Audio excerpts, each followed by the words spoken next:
Let's do a little quickie clack. Ready? 1, 2. All right. Welcome to the first episode of the Uncovering History podcast.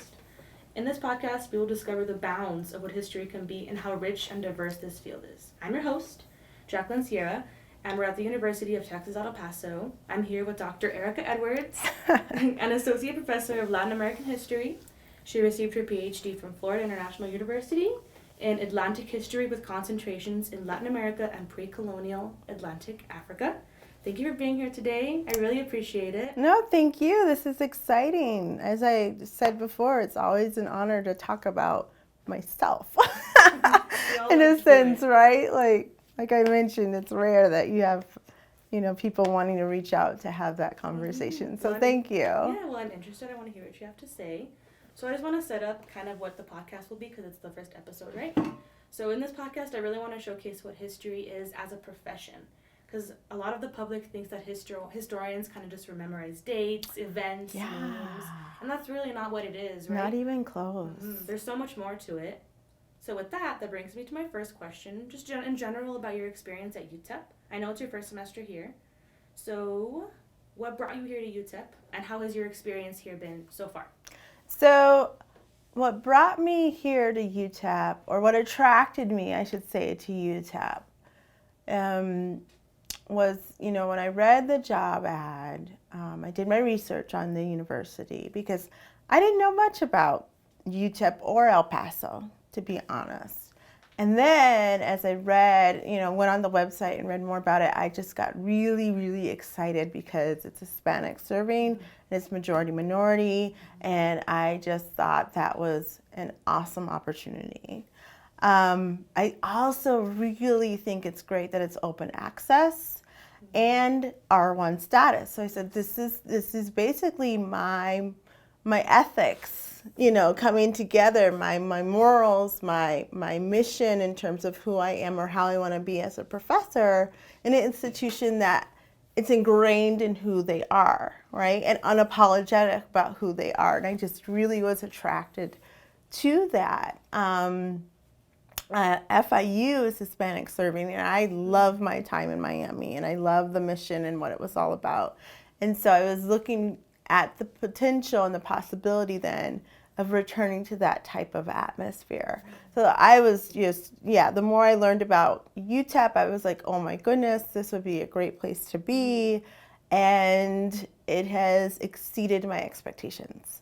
I am truly excited to be here, happy to be here, ready to help, in this case, the Department of History grow in different ways. My colleagues are wonderful. And then El Paso, right? Because all this is brand new.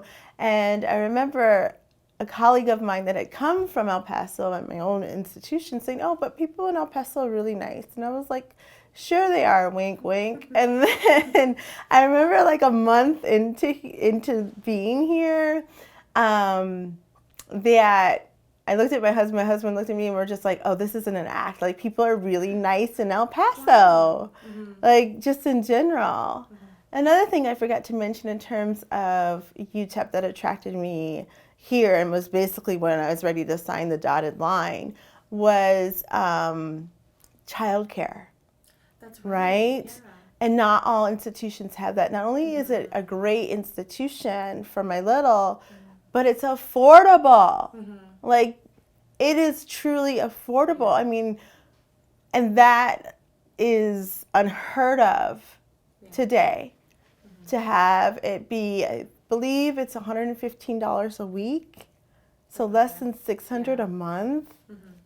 For all day, childcare, and it's open to faculty, staff, and students, which I thought was great because they too have families. And I was like, oh my gosh, and then guest housing too to help with the transition. I was like, check. Oh my gosh, it just all came together, and yeah. I think that's kind of beautiful, right? That you came from Miami, that is a minority institution, and then you come here and it's kind of the same, and you're kind of looking for that. I think that's really a nice story. It was, well, with the little pit stop at UNC Charlotte, where that was where my career started, 10 years in there. 10 years there, excuse me. And yeah, but yeah, I just, there was a different kind of, I guess also with, and we'll get into my research and what I do, it's a very welcoming place for that. And yeah, being in Miami, you know, in some sense, the capital of Latin America and that eclectic sense, right? To return to a place that also has a very international, transnational, cultural experience has just been amazing. I love hearing Spanish every day. I love being able to speak Spanish every day again. Yeah, so. Well, awesome. So I want to move on to your book, Hiding in Plain Sight, Black Women, the Law, and the Making of a White Argentine Republic.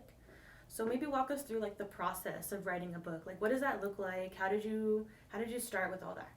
Okay, so in one word, it's a process. Yeah.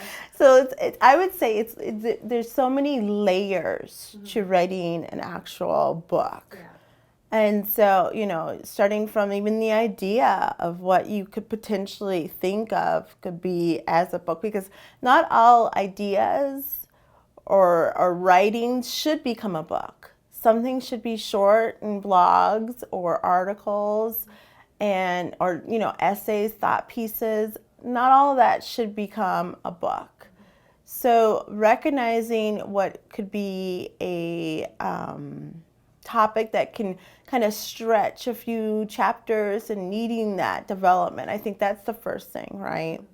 So of course I'm in a unique situation where I needed a book to get promoted. So that kind of like, I already knew that, you know, where I'm going with it, right?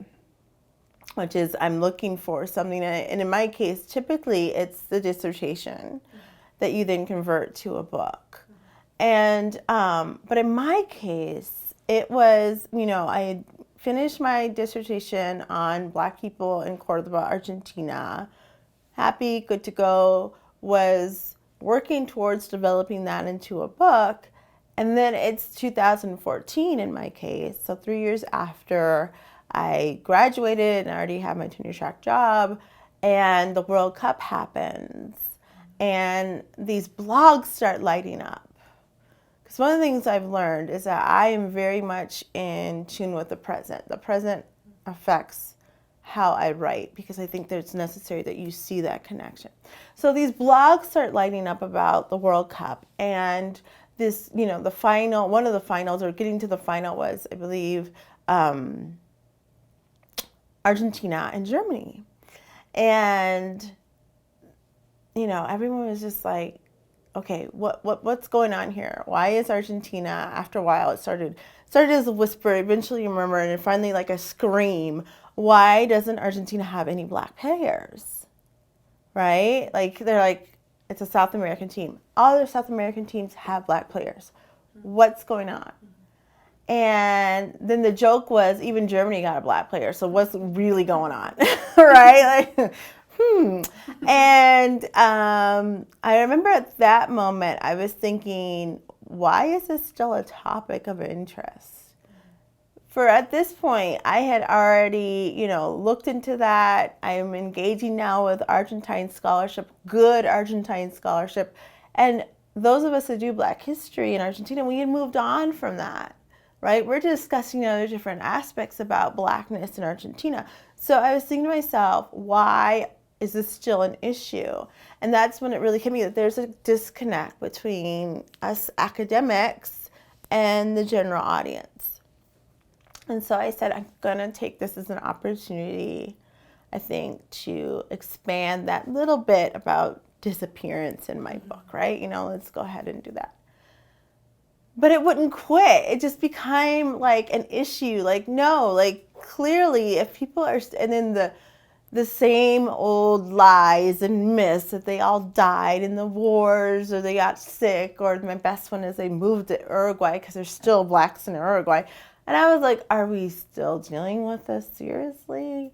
And so I said, no, okay, yeah, I'm gonna do something.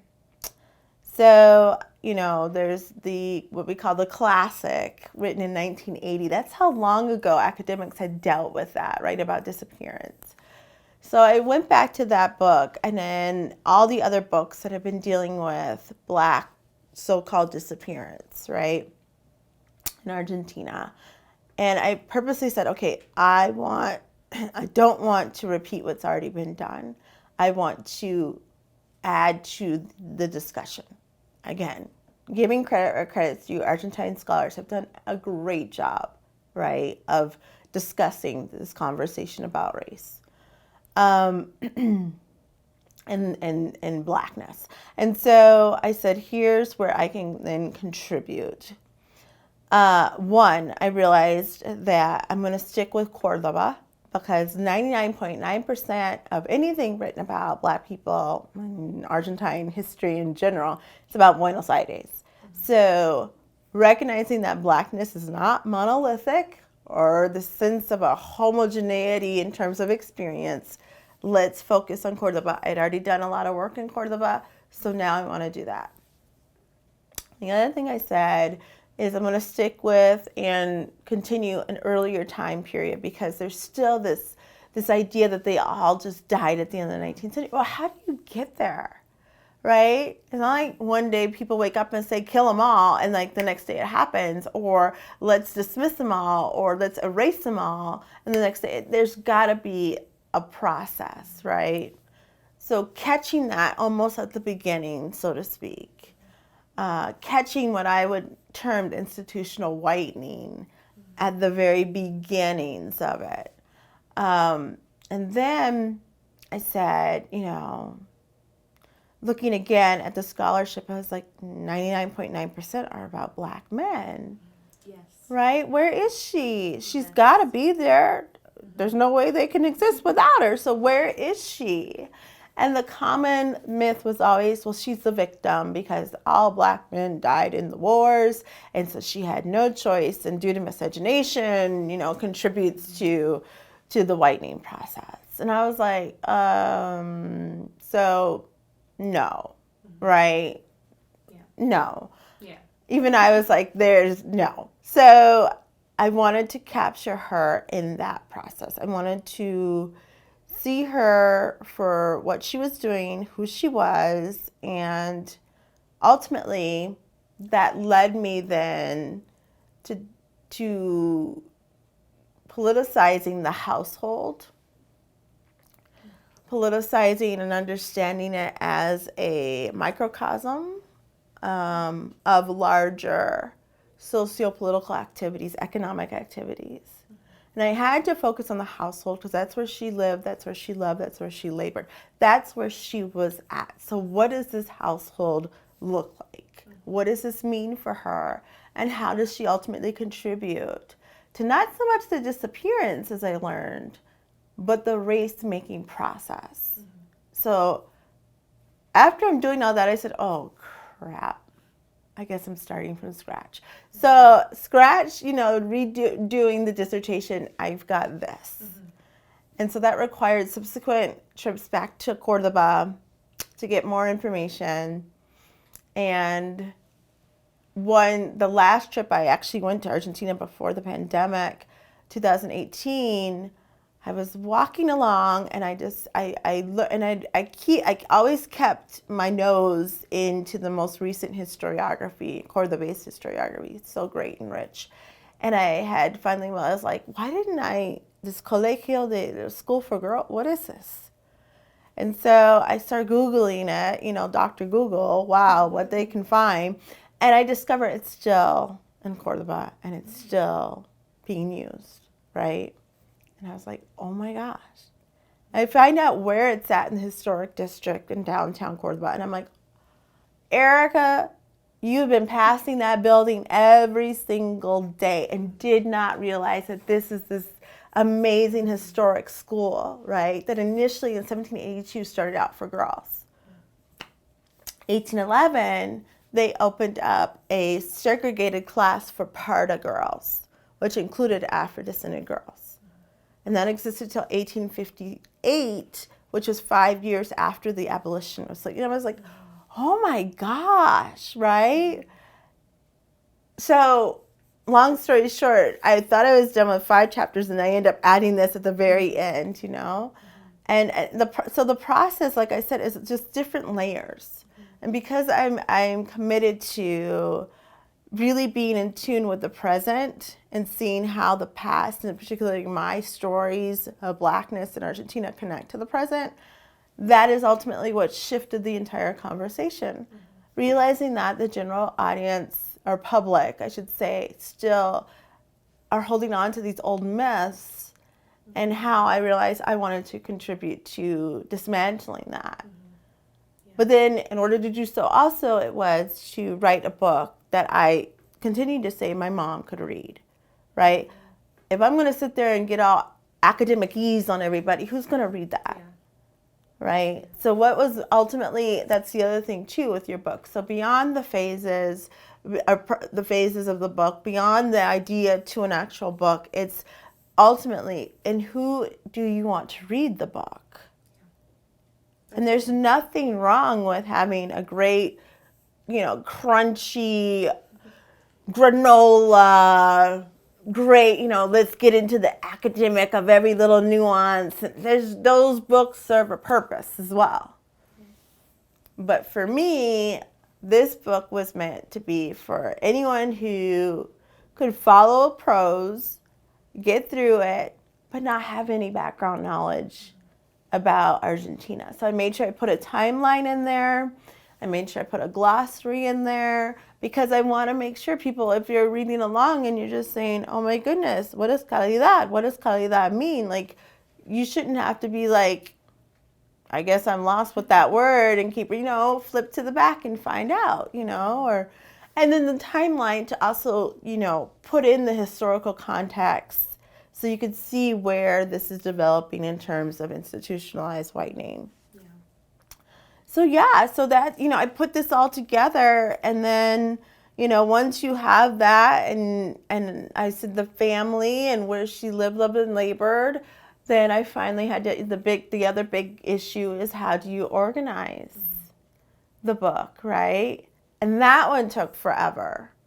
I mean, I don't know how many drafts of organization I thought of, and it drove me nuts, because you're just like, but no. And for me also, when I edit, especially once I had most of the chapters that I dealt with particular women done in terms of finished, once I had that as well, then the issue is, which comes first? How do I mean, it's just all a process, right? Not just writing the chapter, but then, like, how do you put it together? So I'm thinking of my mom and how I want the flow to go. And I finally said, well, wait, I'm dealing with the household. Well, what are the rules that women play in the household? And then that's how I organized it. So, chapter 3 was about concubines. And then wives was chapter 4, and then mothers were chapter 5, and then daughters, which was the last one in terms of the school and uplifting the race, was in the last chapter. So different roles I thought of in terms of what or how Black women played in a household, connecting to the race-making process. So it's a lot, and a humbling experience, because I'm not a good writer. I doubt that. No. And it's I had to admit that in order for me to write. It's, some people have a talent for it. Some people, the prose can come easy and it's almost poetic when you read it. Not me. And, I believe I rewrote that book after I finished it from start to finish 4 different times. Wow. Right, because that's the way I also edit. Like, if I'm getting through and I'm at chapter 3 and I'm stuck, and something's not feeling right, and I'm not seeing this, I'll fix it, and then I go back to chapter 1, and then I reread it again, thinking of how that is flowing in terms of. So, but that takes a lot of time. Yeah. And so I remember one of my mentors, I was just so frustrated with the writing process, and he was just like, this is not going to cut it, And I when I admitted finally, I am not a good writer, instead of trying to, like, I guess, fluff it off, like, oh, well, whatever, but you know what I mean, oh, well, whatever. When I finally said, no, I'm not a good writer, and I had tears, like, to admit that to myself, I remember him saying, the magnificent Dr. Lyman Johnson saying to me, but you can be a better writer. And so the pressure then, I guess, was off to try and be this prolific, amazing, poetic writer and just be a little bit better than you were yesterday. Mm-hmm. But I think that's so important where you said that you want the everyday person to be able to read this book, right? I think in academia there's this sort of notion that you have to write in a way that's only for academia. Yeah. But that doesn't serve the purpose of getting history to the everyday person, right? Exactly. Getting them to understand what it is. Well, yeah, you know, and I'm of that, I guess, sector of academia that thinks it serves a larger purpose, which is to educate everyone. Yeah. Mm-hmm. And again, I say this, you know, but it's a choice, right? There's nothing wrong with the good crunchy granola. I like the smooth kind of, you know, oatmeal. I like people to take it down easy and not have to be like, you know, like, or what did I just eat kind of. But there's nothing wrong with that because the crunchy granola, academic ease, is also these nuanced ways and to continue to push the field in a different way that then, so, you know, I say that to say there's a choice that academics can make. And I chose the latter because I just thought of my mom and I just wanted her to read a book that she could get through. And it was so humbling too, because this is what was funny about her is I would give her drafts and then I'd watch her reaction. She didn't know this, I was doing this. And I could tell at what point it got boring or she just wasn't getting it anymore because she would just put it down and be like, so how's your day? You know, and just change the topic or don't we want to go shopping? I was like, And then I know where it was to say, this needs to be smoothed out more or this needs to, how can I keep her engaged in the text? So yeah, you know, I do, for me, that's important. That's why also I do blogs, you know, I do the short essays, the think pieces, the thought-provoking aspects as well, because I want it to go to people beyond academia. Yeah. So, yeah. I agree, that's really important. But I also wanted to ask you about the archives. Yeah. Right? So I'm taking Dr. Vida Riel's class this semester. Yeah. And we just read From Shipmates to Soldiers. Good book. Mm-hmm. And he talks about how, well, he focuses on men. Right? Yes. He talks about how trying to study women in the archives is really difficult. But that's all your book is about. I know, yeah. So how did you navigate the archives to find these hidden stories about women? So Dr. Alex Baruki is the book you read, and it's a great book. And I also was thinking of his text when I was writing my book. Like, he just did such a great job. I mean, he really got into the archives in another way, and I was like, well, shoot, if he can do it, I'm going to find a way to do it too. And so inspired by, you know, Dr. Baruki's work, the way I went about doing it is I had to, as I say, in some ways, read against the biased grain, you know, these ideas that Dr. Marissa Fuentes had put out, and really figure the ways that she could come in, because he is correct, right? The testimony is not there to the extent that you'll find Black men. Yeah. Black men in public displays of, you know, action on the battlefield, in the cofradías, in the cabildos. They're just there, right? They're in that leadership position. And in many ways, you may get like a glimpse of her kind of coming through. So, as I said, once I realized it's the household, and that's where I'm going to find her, in Cordoba, I had to relook at the sources I had. I had a lot from my dissertation, stuff I just didn't use. I went in there, to be frank, I went into the archive then in 2008, and literally the only metric I had was if I see the word negro, mulatto, pardo, I take a picture. So because of that, on a bad day, Bad day, I took 1,500 photos. On a good day with a tripod, I was taking 2,500.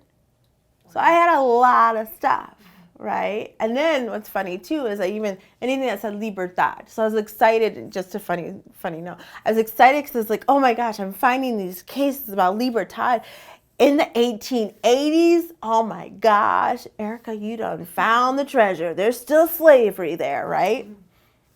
Well, eventually when I read it, I was like, oh, they just want to be released from prison. Hang it. So these are the things you find. So long story short, I had a lot of stuff that didn't even make it into the dissertation, but I just had so much. And thanks to the archivists, all of them were brilliant in Cordoba. That just opened up everything for me.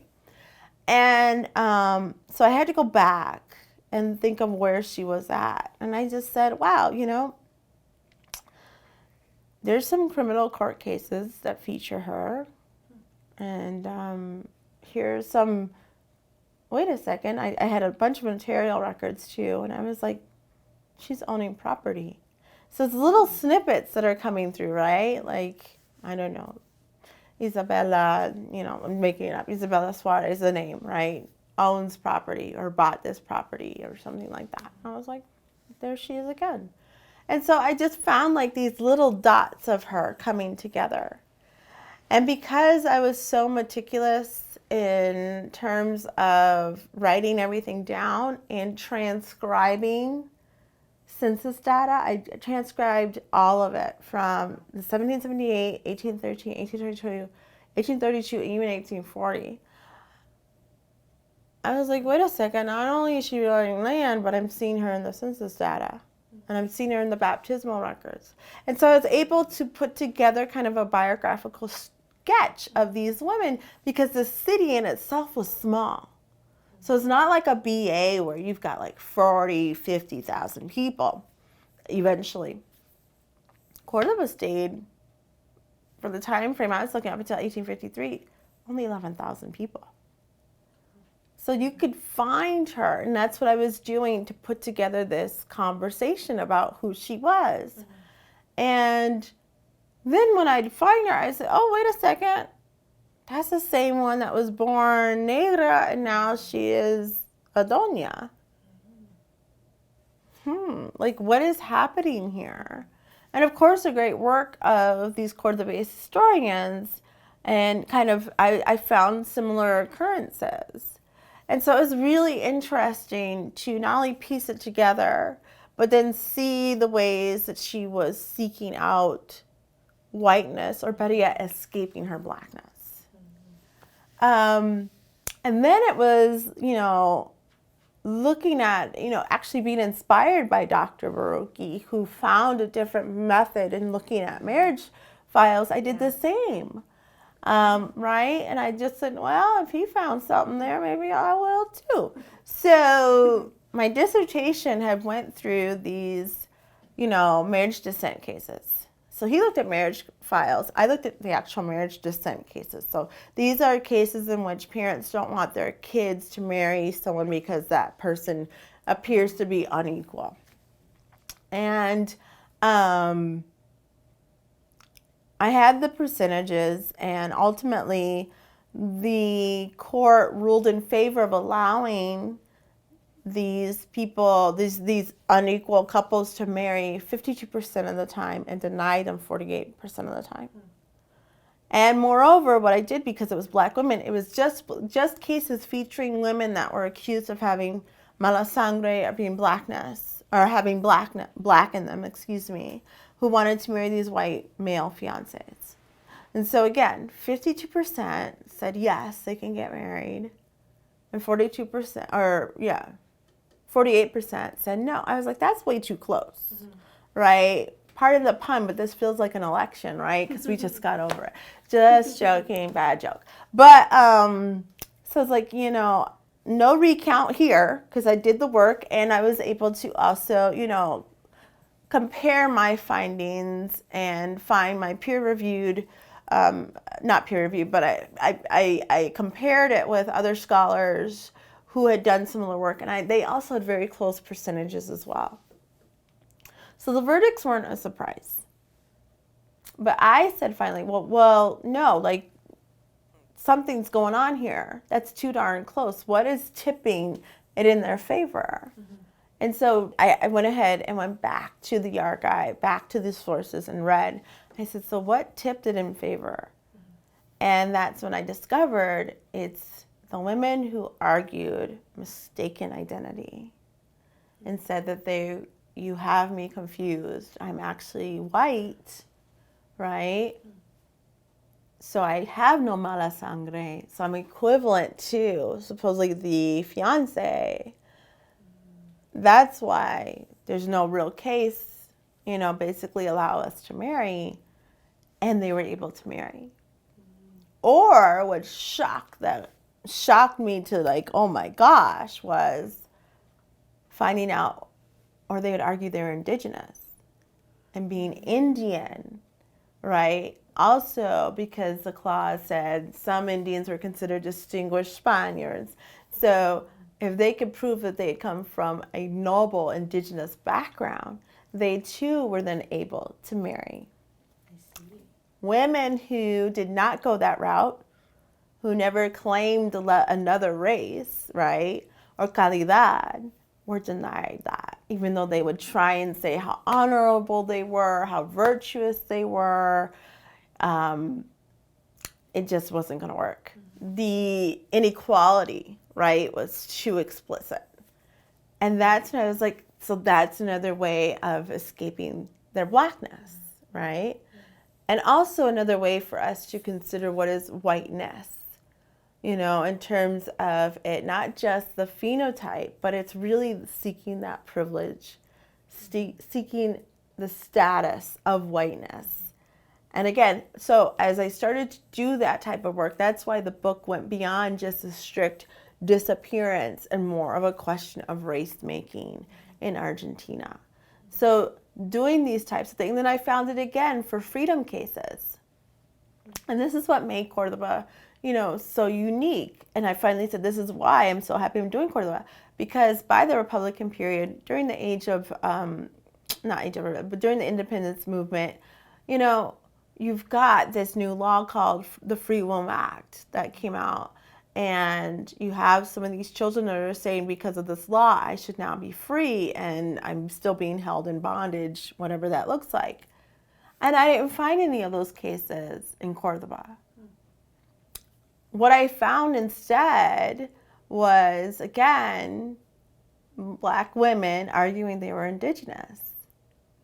And it really struck me because it really then spoke to the conservative environment of Cordoba. Throwing out liberal ideologies and arguments in court to become free is not going to work in a conservative environment. But if you use a law that's been on the books for 300 years, that did. So it was looking at the sources, finding out where she was at, thinking in terms of the strategies of the freedom process and what's available to her. The politicalization of her bodies, right? To see that freedom vis-a-vis being Indian or enslavement vis-a-vis being Black, what choice are you going to make? Mm-hmm. And then I think also, on a personal note, being a mom myself, like, hell yeah, I would have done the same thing, anything to make a better life for my child. And same with that school, right? I found and I had it the whole time, but for my dissertation, I was more interested in the verdict. And so I kind of brushed through it and I said, oh my gosh, I didn't read the fine print. It's contingent. This little girl's freedom was contingent on her finishing school at that school. And I was like, oh my goodness, I've got something here. And so again, just kind of seeing what that means then, why is freedom attached to her, going to school? So that allowed for a broader conversation of uplifting the race, so to speak, so they're prepared for freedom. So that's the ways I had to kind of go about doing things. These snippets and then the court cases, putting them together because this is such a small city, that was basically what allowed for me to get at her voice in a different way. It's like a lot of creativity, right? Like you have to think about different ways. You have to open your mind to any and all possibilities. And I still hold that true. You know what? Who knows? And yeah, there's a lot of dead ends, but all you need is one way, and you can keep moving till you get to the next dead end and you find out, oh, there's another breakthrough. That's part of the research process. So being patient enough to know that, no, I'm not going to find this, amazing script of, a cofradia and her being the leader of it, and, or a cabildo or a soldier. It's just not, she's not there. So why look where she can't be found? Yeah. That's so amazing. I cannot do archival work, so I commend you so much. I think anybody can. It's patience. I feel like it's so difficult. I wouldn't even know where to start, and especially because I also want to focus on slavery. Oh, good. So you start with just literally opening up a book and turning the page, and you just never know what you're gonna find. Being wide open, being just so wide open to, oh, there's an archive over there. Why not ask? Do you have this? And sometimes I'll be like, maybe, I don't know. Here, look at it. Some of the stuff hasn't even been looked at, for even just now, there's an opportunity for me through just reading old articles. I discovered, oh my gosh, there's a private collection I didn't even know existed in Cordoba. So I write them, and they say, sure. And I said, I've got a friend that can go down there and take pictures. Okay. So the friend goes down there and takes pictures for me. But I only asked for like 5 or 6.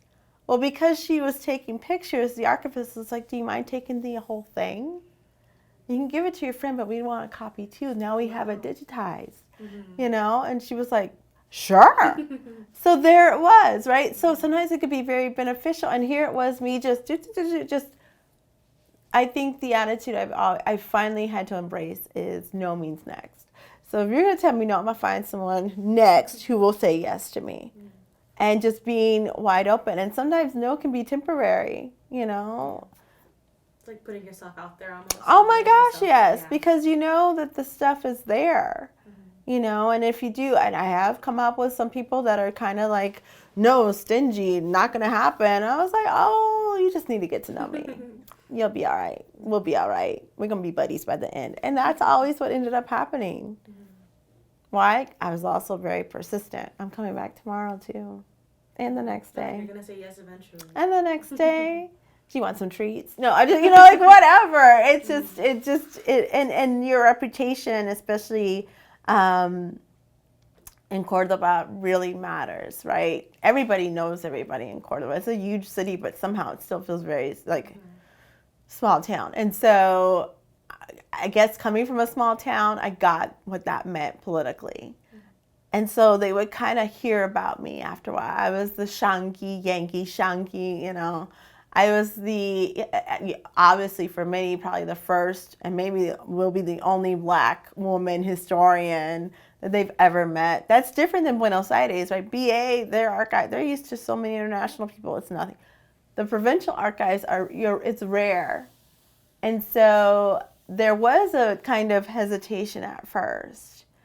But as they got to know me and saw that I was not a stereotypical American that has done whatever that's done to them in the past, it just opened up so many doors. Like even at the very end, where at that point it was 2019, I could not, they're like, you need to give us the book, right? We want to get this out. And I was like, but I just need one. And so then I was able to write the archives, and they were now sending stuff to me. And that's a level of trust that you just, that took time. And so, yeah, it's all of that combined. The politics, the archives are not neutral. It's very political as well. To gain that access means to gain trust. And it's I think the key is the more time you have there, the better to make those relationships. Yeah, I think that's so important. Oh, yeah. You're doing all this work. It's also kind of brings me to my next question. Sure. Kind of going to shift away from the book and into like more like what it means to be a historian, right? Okay. So my next question is that as a woman of color, do you think it's been your experience as a historian has been different, or how so? How has it not been different? So how does that look for you? So yeah, as a woman of color, as a Black woman, in the field of history and the career of history, we're still very much a small percentage. And even more so as you go up the ladder in terms of whether you're contingent faculty, tenure track, tenured, and I mean, the ultimate full it gets smaller. There she is, like there's one. So there's that, right? And so that comes with, I would argue, some extra responsibilities. Students look up to you. Black students especially, right? To see me in the classroom, some of them would be the only Black professor they ever had.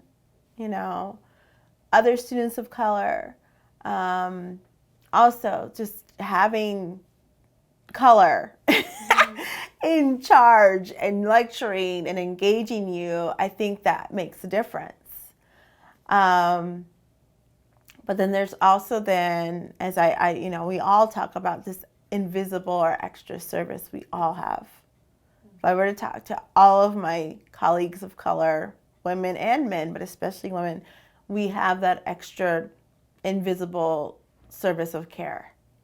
Because students come to us, right, to talk about their being first generation, being a woman, racial politics, for what, they're drawn to us in many ways. And I think we feel that there's an extra responsibility that we have to do that as well. So, yes, that's good to help the students and necessary, but unfortunately that doesn't mean anything for tenure. It doesn't mean anything for full, And so while some of my colleagues are just saddled with so many emotional, invisible labor of care, you see that others, primarily white men, just don't have that. They may have something else, but they don't have that, And it is hard to say no, because you were once that student. So especially as being first generation, what that means. To have a professor that says, I care about you and I see you. So I think that's what makes it more, I'll just say it's different. Mm-hmm. I also think for those of us that do histories of people of color, sometimes I think our scholarship is not seen as being as important as more of the great histories, the political histories, that type of thing. We get kind of siloed into, it's just that woman's history over there. No. I'm also dealing with political economy in that conversation. I'm also dealing with state formation. I'm also dealing with nation building. It's not just that, right? We need to also see what women's history means, what racial conversations mean within larger, historiographies and literatures. And so I think sometimes that happens too, and that's unfortunate as well. So yeah, I think that's what makes it different for us as women of color, as Black women, and to deal with those types of things, Yeah. Mm-hmm. And then I was thinking also, you have all this extra on your plate that isn't going to lead you to a better place, but it's serving a purpose for you, but it's not in like the bigger picture. Yeah. Which is almost kind of sad in a way, right? Like we have. I don't know about it. I think tenure committees, institutions need to see that this aspect of leading various, PhD committees, for example, or mentoring, the mentorship counts. So make it count. Yeah. Make it count on those tenure reviews, right? You want to see your faculty of color. You want to see your Black faculty. You want to see these women succeed and not only get tenure, but get to full. Yeah. So if there's a way to make it count, it does count, so make it count. Put it on the tenure review as part as, or the full professor review. Put that on there so then it is acknowledged that that work is being done. And it's no longer invisible. Make it visible, make it count. Yeah. And I think that's one of the ways to deal with it, because you know, institutions get so sad or upset when, you know, their faculty of color and Black faculty, Latinx faculty leave. Oh my gosh, what happened? Where'd they go? What could have possibly happened? And then you hear, well, you know, I wasn't supported. I dealt with all this extra service. And what was I going to do? I was drowning. And then they're just like, what? And you're just like, okay, you know? And so I say this, you know, as a general anecdote, but then that I think is how you make it count. Because it's vital to the mission of various institutions to maintain that diversity and equity and inclusion. So it's not a good look if they come and continue to leave. Yeah.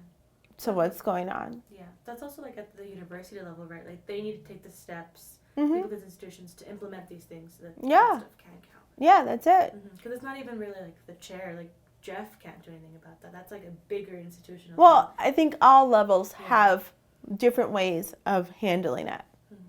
And so from the professor who needs to be more explicit in talking about what they're doing instead of hiding behind it because it's not a book, so what does it matter, right? In my case, or an article. So the professor needs to talk about that. The chair needs to relook at annual evaluations and see if there's ways to acknowledge this. To the college also, what kind of ways can you provide recognition for this work vis-a-vis awards, vis-a-vis just acknowledgement, right? And also seeing that that is a part of the mission of the college. To the university as a whole in terms of what this means. UTEP is very much about community engagement. Well, if you've got a professor that's doing that and then some, why is that not able to be a part of that conversation for full? You know, is that a way to possibly substitute the traditional monograph?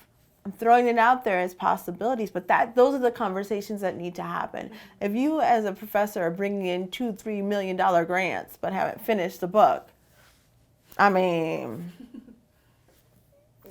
make it count, make it count. Those are dollars.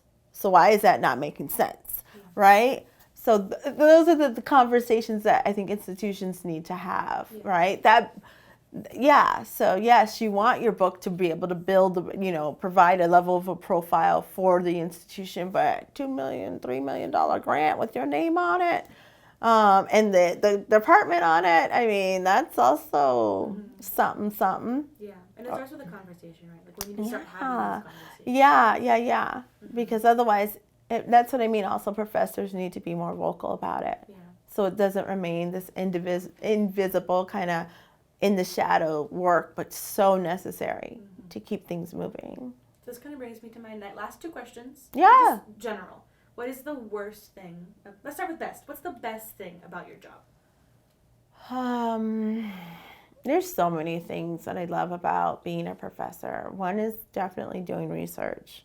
I am a nerd in the archive. If I could stay in the archive all day and just read the stories, I would love it. I also enjoy the collaboration of working with colleagues and having that conversation as well. Working with motivated students and seeing their growth is also just an experience. It's just wonderful to see how a student can start at one point and then end at another, you know, and keeping in touch with the students as well. So those are all like a great combination of why being a professor is wonderful. And the flexibility I have. No one is telling me this is what you have to research. I can do whatever I want, you know? And I love that. I love being like, well, let me just try this. And why not? Oh, that ain't gonna work. Let me look at that, you know, and just keep ultimately I'm being paid to think. And my thoughts are valuable. I mean, you don't have that in a lot of jobs, you know? So the worst thing I think about my job are are meetings that don't need to be meetings and could have been an email. Like, I don't get long meetings. I just don't. I've never been good at these. I get antsy. I'm like, this has now been said 5 different times. Like, move on. Like, so I would say that. Meetings that should be emails. Nobody loves meetings. But that's basically it. Like, you know, and sometimes I'm just like, oh my goodness, that was like 4 hours of a lifetime that I'll never get back. Sometimes you'll be like, what happened here? You know, and so, yeah, that's probably not the best aspect of my job. Yeah, So. I can totally understand. Nobody loves meetings. But thank you so much for this. Yeah, This was so amazing. This yeah. was I mean, yeah, it was fun, you know, talking to you. So. Yes. Thank you for coming on this podcast, and we'll see you soon. Thanks, and Yes. best of luck with the rest of your, you know, podcast series. This is a great, Thank you. We'll great see where it project. goes. We'll see where it goes. Okay, Thank you. awesome. Great. So that was the amazing Dr. Erica Edwards. Thank you again for her to coming onto this and being our first guest. I also want to thank Angel Ortiz and Roberto Cristoforo for helping us with the audio and the video editing. This podcast was made in partnership with the Humanities Collaborative of UPTEP and EPCC. Again, I'm Jacqueline Sierra. I'm your host. See you soon.